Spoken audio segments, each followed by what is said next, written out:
The Three Little Pigs, a Fractured Fairy Tale by Hayden Madden. Chapter 1. Dr. Wolf arrived at his office at around 6:50 a.m. After a very monotonous and perpetual morning, he had his morning coffee and was ready for another mundane week of helping the simple townfolk that presided in areas around his clinic. He didn't know it yet, but this Monday would prove to be one of the most peculiar Mondays Dr. Wolf had ever experienced. After getting settled in his computer chair, Dr. Wolf opened up the application his clinic uses to organize and recall information about certain clients. Not long after, his phone began ringing, and he answered, drearily. "Your 7 o'clock appointment is here, Dr. Wolf," said Little Red Riding Hood. "Thank you, Little Red. Tell them to come in." He put the phone down and brought up a file for Pfeiffer Pig. Shortly after, said Pig walked into Doctor's office and sat on the couch at the back. "Hello, Pfeiffer. How are you today?" said Dr. Wolf with a glazed, boring expression. "I'm doing pretty good today," snorted Pfeiffer habitually. "That's good. So what problems are you experiencing? In other words, why are you seeing me today?" "I've been plagued by thoughts and behaviors of a repetitive nature lately, and I think it has gotten to the point where I need to consult a professional," blurted Pfeiffer, post-haste. Dr. Wolf looked at Pfeiffer for a short while before replying, "Please, elaborate." Pfeiffer nodded and continued from his experiences. It started with closing twist lids. I began twisting the lid on the peanut butter shut, untwisting it, and then twisting it back again, up to as many as 5 times, before I added in my head that the lid won't come off during the night. Pfeiffer took a short breath before continuing. "After that, it was washing my hair. I would lather, rinse, and repeat until I could no longer feel my scalp. Please, doctor, I need help." Dr. Wolf almost immediately recognized Pfeiffer's behavior and knew it would help. "Okay, Pfeiffer, you're experiencing something called obsessive-compulsive disorder, an anxiety disorder in which people have unwanted and repeated thoughts, feelings, ideas, sensations, or behaviors that make them feel driven to do something. I'm going to give you a prescription for some Fluoxetine or Prozac. It should help with your compulsions, but you will have to try and stop the behaviors on your own. If the compulsions persist, come back and we'll talk about an alternate treatment." Pfeiffer nodded. He understood. "Thank you, doctor." And then he was on his way. Chapter 2.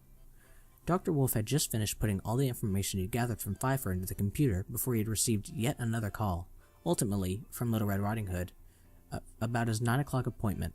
He picked up the phone and put it against the side of his face and immediately recognized the familiar voice of Little Red Riding Hood. "Your 9 o'clock appointment is here, Dr. Wolf." "Thank you, Little Red.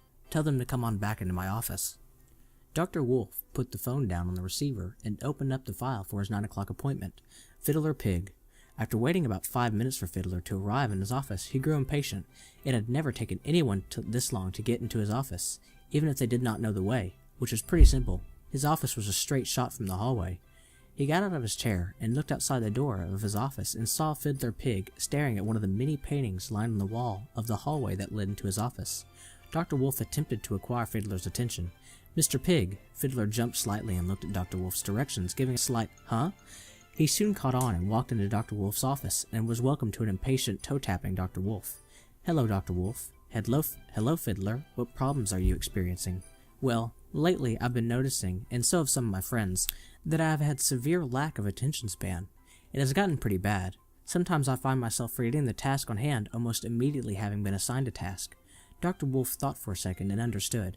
"It seems you're experiencing common symptoms of attention deficit hyperactivity disorder, otherwise known as ADHD. I'm going to prescribe you a 5 milligram dose of Adderall that you will take every morning by mouth." Fiddler was staring at Dr. Wolf carelessly, and after a short while gave a prompt, "Huh?" Dr. Wolf sighed and continued, "ADHD is a problem of not being able to focus, being overactive, not being able to control behavior, or a combination of these." Fiddler gave a long, "Oh," before finally saying that it was time for him to leave. "Thanks, doctor. I appreciate the help." "You're welcome, Fiddler. Come see me if your lack of attention persists." "Will do." Chapter 3. Dr. Wolf was enjoying his 3rd cup of coffee of the day when the familiar ring of the phone broke through the silence. He picked up the phone lazily. It was near the end of his workday, and there was no need to rush. "Hello, Dr. Wolf. Your 11 o'clock appointment is here." "Great. Send him in." Dr. Wolf went through the routine. He opened up Practical Pig's file and awaited his arrival, which followed about a minute after putting the phone down. "Good evening, Practical. What problems have you been experiencing lately?" "Well, recently I have found it nearly impossible to read. Words and letters seemed to be out of syntax and completely out of order. Dr. Wolf was happy at how simple his last appointment of the day was. He told Practical Pig that he showed symptoms of dyslexia, a reading disability that occurs when the brain does not properly recognize and process certain symbols. He referred Practical to a dyslexia therapist that will help him with his disorder, and after that, Practical was on his way. Almost. Before Practical exited Dr. Wolf's office, he turned around. "Hello, Dr. Wolf," Practical said while entering the office. "How are you today?" "Good," replied Dr. Wolf, confused by Practical's re-entry. "Dr. Wolf, do you hear me?" Practical said to him, with a confused look. "Yes, I hear you. What is wrong?" "Dr. Wolf? Hello? Hello?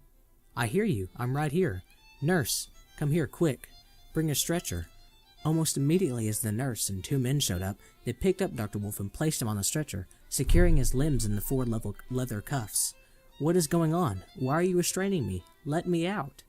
The nurse and the 2 men wheeled him away out of Dr. Practical's office. Dr. Pig didn't understand what had just happened.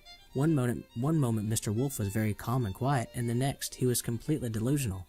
It looked like he would need to spend more time with Mr. Wolf to assess his condition.